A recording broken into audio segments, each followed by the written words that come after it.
Hello and welcome to this recording for Robert Louis Stevenson's Chapter 9, Dr. Lanyon's Narrative.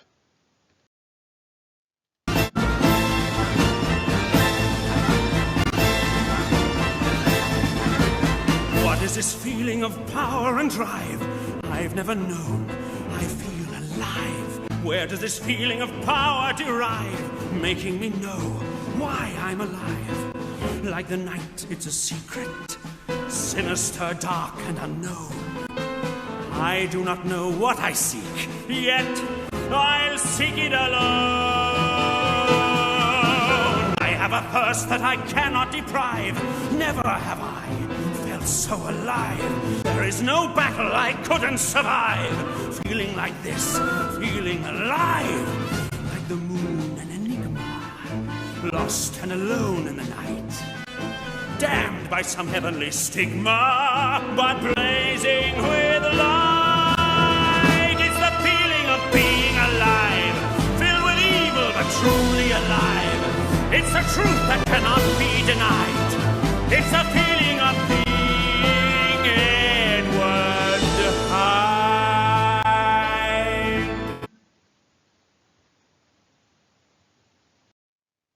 As normal then, here's our user's guide. Please pause the video if you haven't seen one of these before to see how best to use this resource.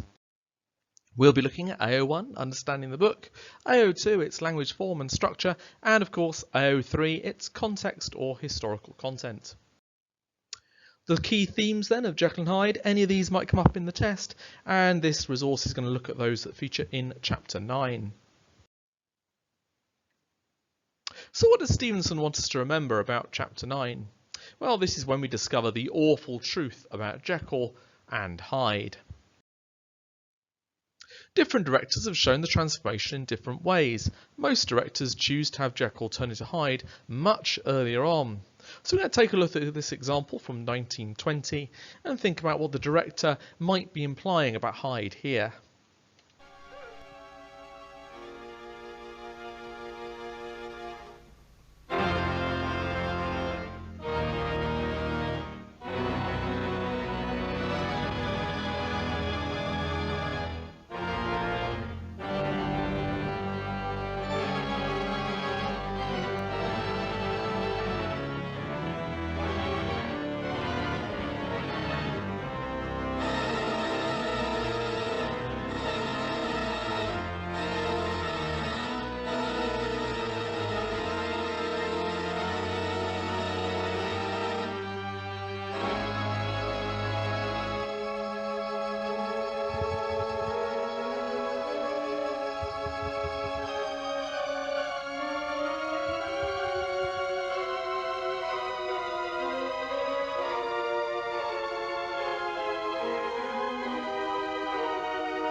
So what does Stevenson tell us about Jekyll and Hyde?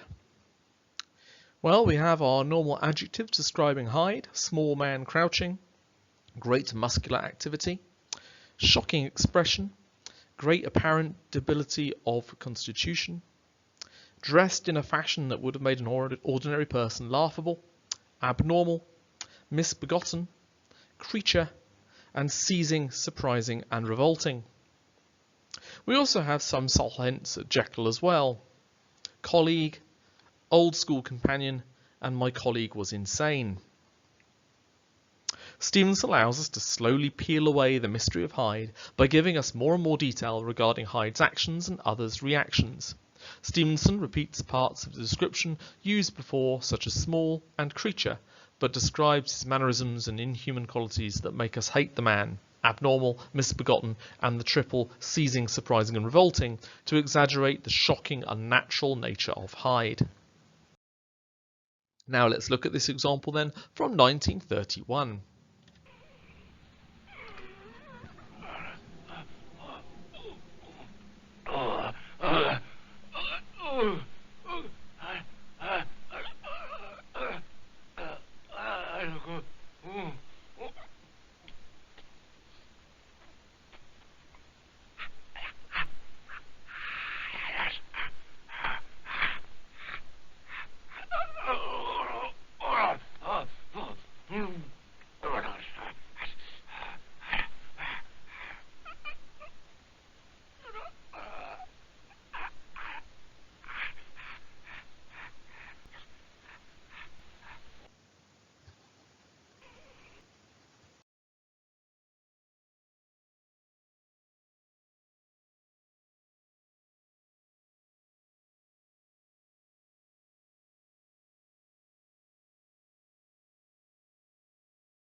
So what does Stevenson tell us about Jekyll and Hyde here? Well, you can see an extract from the book regarding the part of the chapter where Hyde transforms into Jekyll. Stevenson uses simplistic language here to emphasise the simplicity of the transformation. Stevenson used a tricolon here to emphasise the effect the effect on Hyde as he behaves like a drunken man, scarcely in control of his actions. Stevenson makes clear the metamorphosis of Jekyll and Hyde by physically suggesting the blurring of the two men as they struggle for dominance.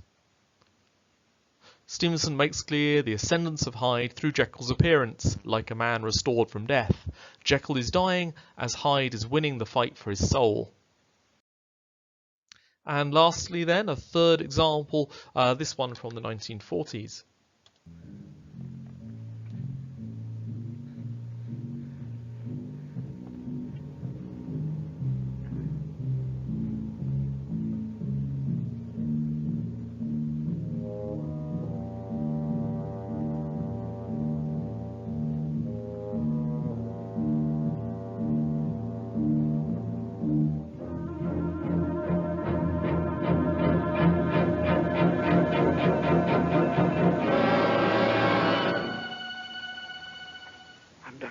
Jekyll.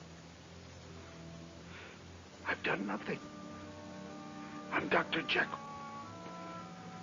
I'm Dr. Henry Jekyll, I tell you. I've done nothing. You're looking for a man named Hyde. Hyde! I'm Dr. Henry Jekyll. I'm Dr. Jekyll. I tell you, I'm Dr. Jekyll.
So now let's summarise Chapter 9 and then look at its key events. Chapter 9 is entirely a dictation of the letter from Dr. Lanyon. In it, Lanyon tells us that he was instructed by Dr. Jekyll to break into his laboratory and retrieve ingredients, and a man would come collect the items at midnight. Lanyon does this, and the man arrives right at midnight. The man makes a concoction, and just before drinking it, asks Dr. Lanyon if he really wants to see this. Lanyon replies that he's already so involved that he may as well. With that, Hyde takes the glass, drinks it, and transforms into Dr. Jekyll. So what do we learn from this chapter? Dr. Lanyon is asked to go to Dr. Jekyll's house to help him. Lanyon has to use a locksmith to get into Jekyll's cabinet and break out particular contents. Lanyon takes these contents home and awaits a visitor due to arrive at 12 p.m. The visitor arrives and Lanyon is disgusted by him. The man introduces himself as Hyde and makes a potion. He asks if Lanyon wants to see what happens. Hyde takes the potion and turns into Jekyll. Lanyon cannot believe what he's seen. Stevenson seemingly resolves the tension of the book in its second climax, but adds to the message duality and begs the question, how and why did Jekyll go through with this experiment?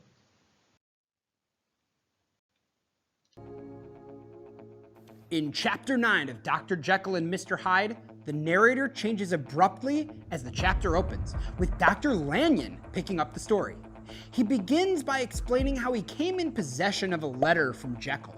Now, in the letter, dated the previous month, Jekyll begs Lanyon to come as soon as he gets the letter, no matter what he's doing. When he gets there, Lanyon will find Poole waiting with a locksmith.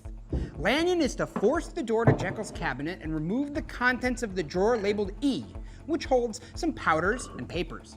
He is then to return to his residence and wait for someone who will arrive to pick up the contents. After the letter, Lanyon's account continues on. As directed, he went to Jekyll's and gathered the materials. The tincture is something Jekyll made, and the papers are records of his experiments. Lanyon concludes that Jekyll is fighting with some form of mental illness. He starts to worry and arms himself with a pistol. Shortly after midnight, someone knocks on the door. It's a small, disturbing man wearing clothes that are too big for him. Lanyon recounts that his appearance should be funny, but is actually revolting. The man pressures Lanyon for Jekyll's things, but Lanyon insists on an introduction. The man introduces himself as Mr. Hyde.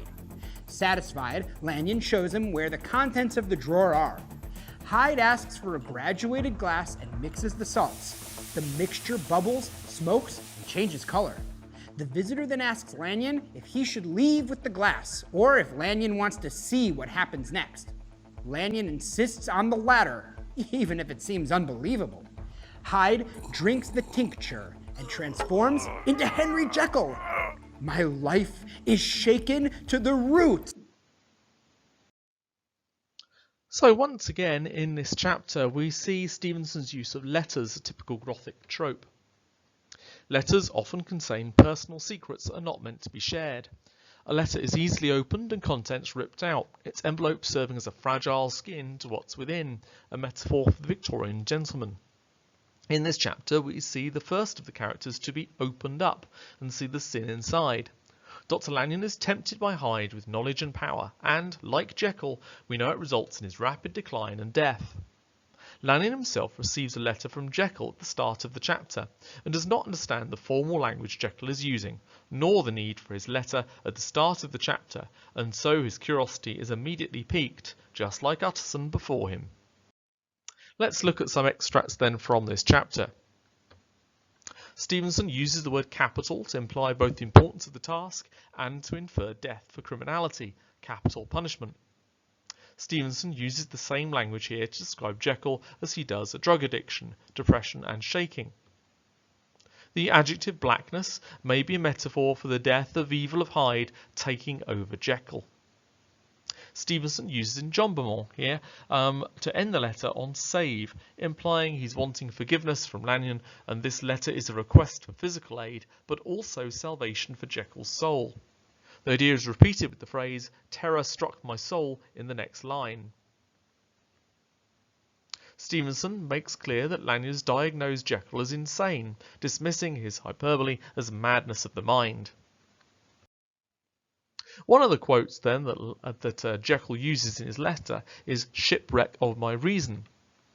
This is a metaphor for insanity, which makes clear how important Lanyon's actions are in saving Jekyll's reputation and scientific theories.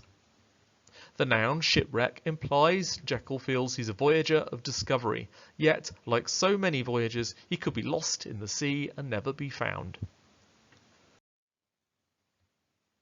Stevenson presents us with a Lanyon who is scared and wants to expose Hyde in the bright light. He is scared, and so he arms himself with a weapon or gun. Stevenson uses language here as Lanyon dissects Hyde and examines him like an object or curiosity. Hyde appears strong yet disabled and unable to use his muscles to their potential. Being around Hyde causes unease or a disturbance in nature. Lanyon appears to think of these details as symptoms of disease. Stevenson offers us Lanyon's view that the disturbance Hyde causes lies deep in our soul, as if we have Hyde's evil in all of us.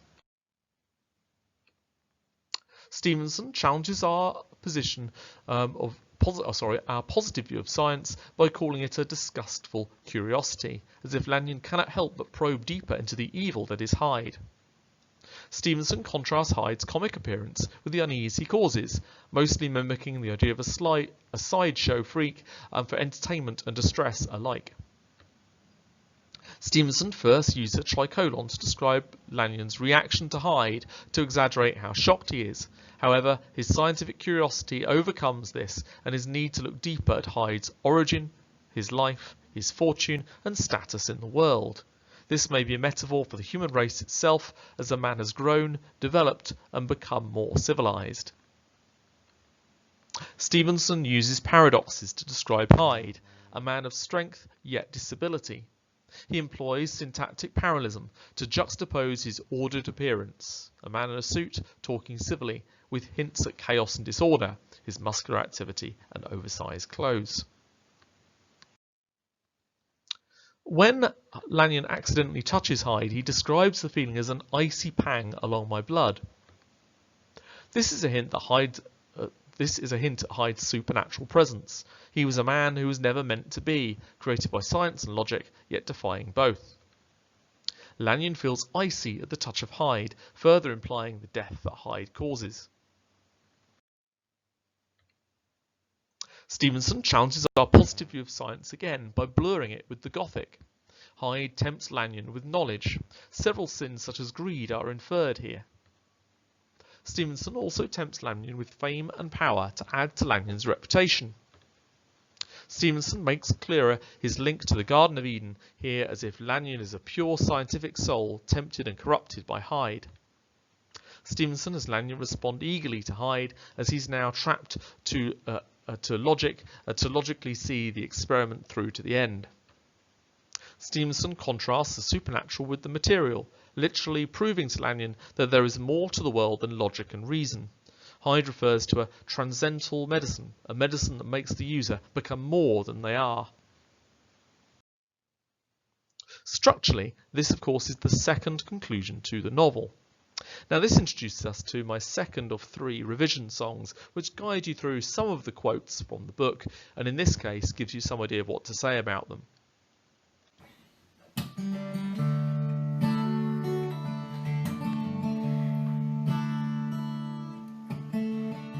Hence it came about that I concealed my pleasures, in spite of the low growl of London from all around.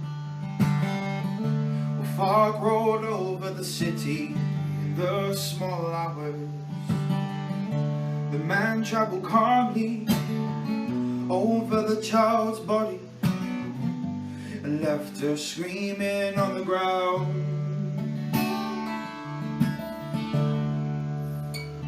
Hence it came about that I concealed my pleasures, in spite of the low growl of London from all around. fog rolled over the city in the small hours. The man traveled calmly over the child's body and left her screaming on the ground. Hence it came about that I concealed my pleasures, in spite of the low growl of London from all around. A fog rolled over the city in the small hours. The man traveled calmly over the child's body and left her screaming on the ground.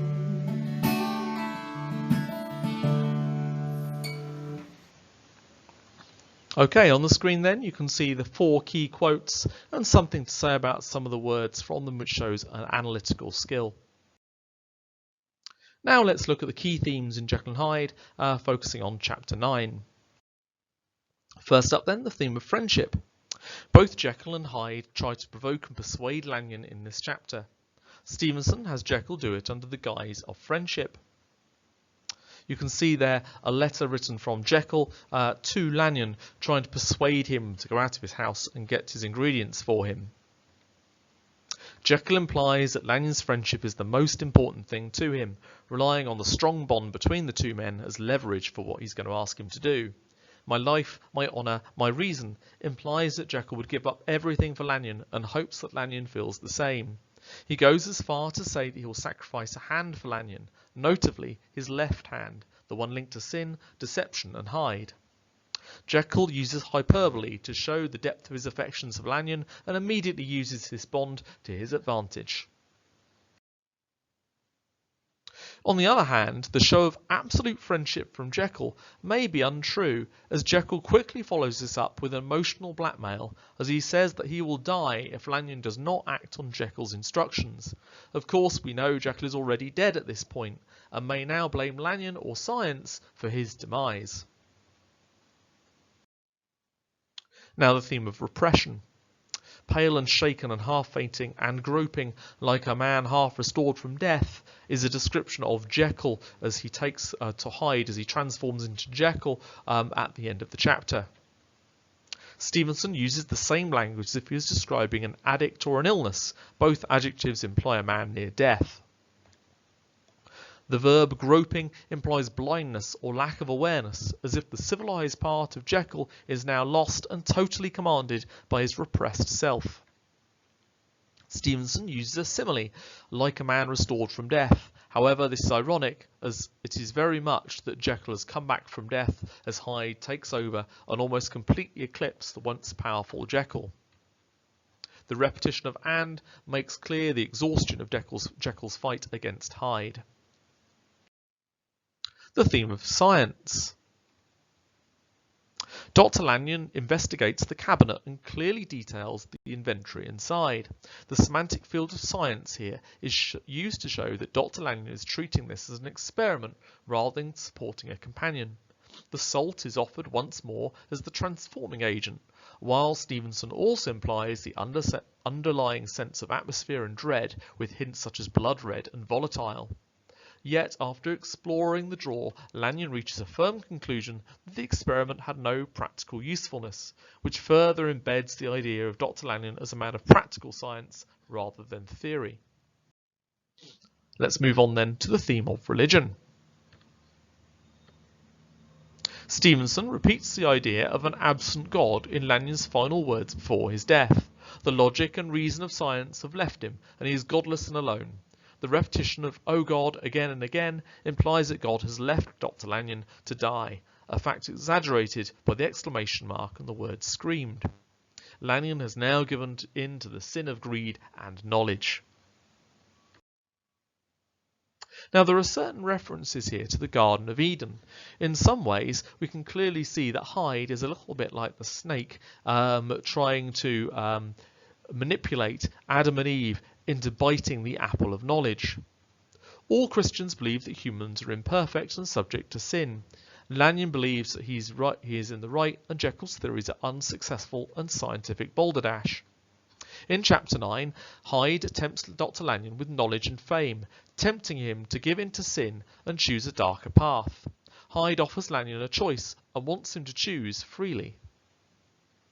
The main appearance of the Garden of Eden in the canonical Bible is, of course, in the book of Genesis, during the second account of creation that begins in chapter 2. Verse 8 says, "And the Lord God planted a garden in Eden, in the east, and there he put the man whom he had formed." If you know of the Garden of Eden at all, you probably know the Genesis narrative. Eden was the place where God made a home for the first humans, filled with all sorts of plants and animals, including the famous tree of the knowledge of good and evil, which Adam and Eve were specifically instructed not to eat from. "This is the tree of knowledge. From its branches you shall not eat." Are you saying that in like a I suggest you don't, or in like a definitely don't? People being people, of course, they went ahead and did it anyway. God kicked them out of the garden, leaving behind angels to keep the now sinful humans from having access to the tree of life. Adam and Eve subsequently invented the idea of working for a living and raised children who invented the concept of murder. Of course, humans didn't just come up with this terrible idea themselves. No, it was the serpent who convinced Eve to go give that apple a whirl. She not only ate the fruit, of course, but also shared it with Adam, bringing about the fall of man and leading to their expulsion from the garden. According to the Bible, this is why, in short, life sucks and then you die. So what's the deal with the serpent? Well, popular modern interpretation commonly teaches that the serpent was actually the devil in disguise.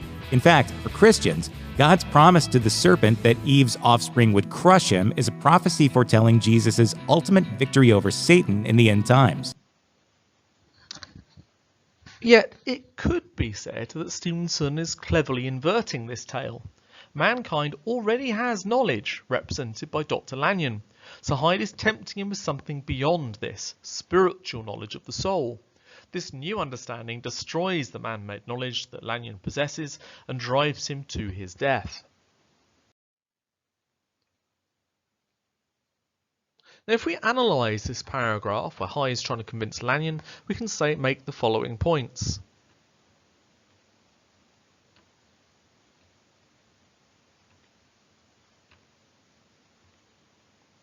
Please pause the video now and annotate your copy of the book with these ideas. The tone here and dexterity of the speaker sounds a lot like Jekyll speaking, a man who feels he's superior to Lanyon. Of course, all these words are coming from Hyde's mouth, potentially showing then the maturity of Hyde growing and growing. We are told then that what Hyde will tell Dr. Lanyon will stagger the unbelief of Satan. Now we know the Satan link has been mentioned many times in the book, and some of the quotes there are listed in the top right. But as you watch this video link giving a bit more information about Satan, how many links can you find between Satan and Hyde? In the beginning. In Genesis 1, God creates a beautiful, ordered reality out of darkness and disorder so that life can flourish. He appoints humans as his representatives to rule over all of it, and 7 times God calls it good. Yeah, I experience that kind of goodness often in the world, in things like beauty and truth, love and generosity. But in Genesis 3, we meet a creature who's in a state of rebellion against his creator. We're not told yet why or how he rebels, but he's on a mission to ruin God's good world for other creatures. This thing is trouble. Yeah, this creature is the Bible's first portrait of evil. It distorts what God has purposed for good, ruining and dragging creation back into darkness and disorder. So the humans join the spiritual rebel, which leads them back into chaos and death. And from this point on, the human rebellion is interwoven with a spiritual rebellion. And the biblical story shows how this happens over and over again. Okay, but wait. We're getting all this from a slithering snake? Well, there are clues in the story that it's more than just a snake. Remember, Eden is a high place where the earth and its creatures overlap with heaven and its creatures. So this snake could be a spiritual being. Well, Genesis 3 points in that direction, and then later biblical authors fill in the picture. Like when the prophet Isaiah has a vision of God's heavenly throne room, he's surrounded and being praised by the spiritual beings. Yeah, these are the cherubim around God's throne. But when Isaiah sees these creatures, he describes them as seraphim, which in Hebrew means snake.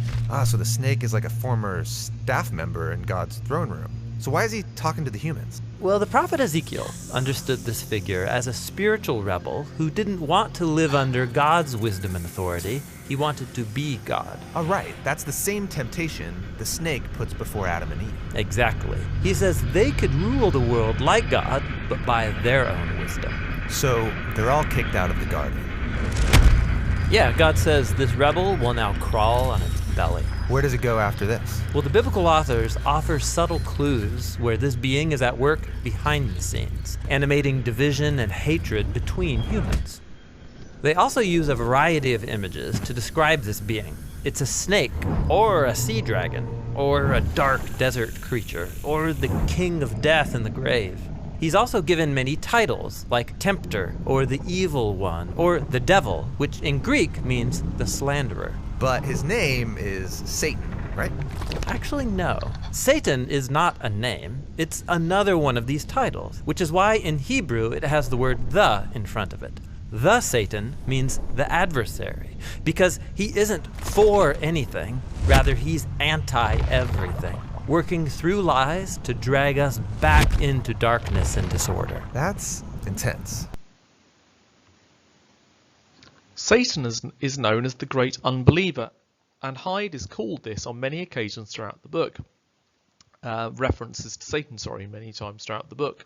Hyde states that even the most unwilling to believe have no choice when he sees the power of what Jekyll has achieved. Here Hyde forces Lanyon to recognise his own unbelief was stupid. Some key quotes then from this chapter. What does Stevenson want us to think of at the end of this chapter? Stevenson finally makes clear the truth about mankind and wants to shock us with the realisation that we all have evil and sin inside us that cannot be contained. Some key quotes then with grade 5 analysis underneath them that represent what you might say about the end of the novel, or indeed focusing on chapter 9. Let's move on then to essay skills you could use then in the test. How do you use all these ideas in a response? Today's question is going to be, how is the theme of science explored in Jekyll and Hyde? Here then is an extract as normal you'd be given in the test, and as you listen to this, please think about which 4 or 5 quotations you might use in your response. Here I proceeded to examine its contents. The powders were neatly enough made up, but not with the nicety of the dispensing chemist, so that it was plain that they were of Jekyll's private manufacture. And when I opened one of the wrappers, I found what seemed to me a simple crystalline salt of a white colour. The phial, to which I next turned my attention, might have been about half full of blood-red liquor, which was highly pungent to the sense of smell, and seemed to me to contain phosphorus and some volatile ether. At the other ingredients, I could make no guess. The book was an ordinary version book, and contained little but a series of dates. These covered a period of many years, but I observed that the entries ceased nearly a year ago, and quite abruptly. Here and there a brief remark was appended to a date, usually no more than a single word, double, occurring perhaps 6 times in a total of several hundred entries, and once very early in the list and followed by several marks of exclamation, total failure. All this, though it whetted my curiosity, told me little that was definite. Here were a vial of some salt and the record of a series of experiments that had led, like too many of Jekyll's investigations, to no end of practical usefulness. How could the presence of these articles in my house affect either the honour, the sanity, or the life of my flighty colleague? If his messenger could go to one place, why could he not go to another? And even granting some impediment, why was this gentleman to be received by me in secret? The more I reflected, the more convinced I grew that I was dealing with a case of cerebral disease, and though I dismissed my servants to bed, I loaded an old revolver, that I might be found in some posture of self-defence. Now let's look at how that might be written. So, first off, my essay should start with an introduction. There are some ideas of the kind of thing I might want to talk about intro at the top there. I might want to say that science was beginning to explain the unexplainable, with new inventions appearing in Victorian society all the time. I might want to comment on Charles Darwin releasing The Origin of the Species. I'd want to comment on the tension between the explainable and religion, and Jekyll using science to become an evil part of himself, that person being Hyde. I'd want to think about AO1, AO2 and AO3 and how the work would be graded. Here then is an example of my intro. Please make notes on this before stopping the video and see if you can rewrite this introduction using your notes. My next paragraph then would focus on the Stevenson novella. It is science that leads to Jekyll's change into Hyde. He's clearly different from the start. Lanyon and Jekyll fall out because of scientific methods. Jekyll is presented as a dangerous scientist. Once again, I need to focus on AO1, 2 and 3. Here are some quotes I might take from the Stevenson novella then, using chapters 1 through 3 to grab my quotes from, and the kind of thing I might want to focus on in the test. Have a go at writing these ideas up then as a paragraph, and then press play on the video to see my response. What are the similarities between this response and your own? Are the things I've talked about here that are different to your own? And if so, add those things in maybe different colour pen to your own response at home. That brings me then to the middle of the novella, paragraph number 3. I might want to talk about how science was a very serious subject to Jekyll and Lanyon. Not many people are able to explain Mr Hyde's appearance, and people turn to religion in times of crisis. Once again, AO1, 2 and 3 need to be covered in your response. Here then are some quotes you could use in your answer, taken from then the middle of the novella. And for this one, I'm just going to give you a sentence starter there, and then you put these ideas together into your own paragraph using my last screen or my last paragraph as a source of ideas for actually how to structure it or how to write it. And lastly then, I'd look at the extract. The extract of course comes from the end of the novella. Chapter 9 is the second to last chapter. I would look at that extract plus the rest of the points in this video and think what 4 things I'd want to say about science. I would then make sure that I've covered AO1, 2 and 3 in my answer. Once again, here is a sentence starter to get you started. That would then complete my 4-paragraph essay on the theme of science. Thank you very much for listening to this guide then, a guide to chapter 9 of Jekyll and Hyde.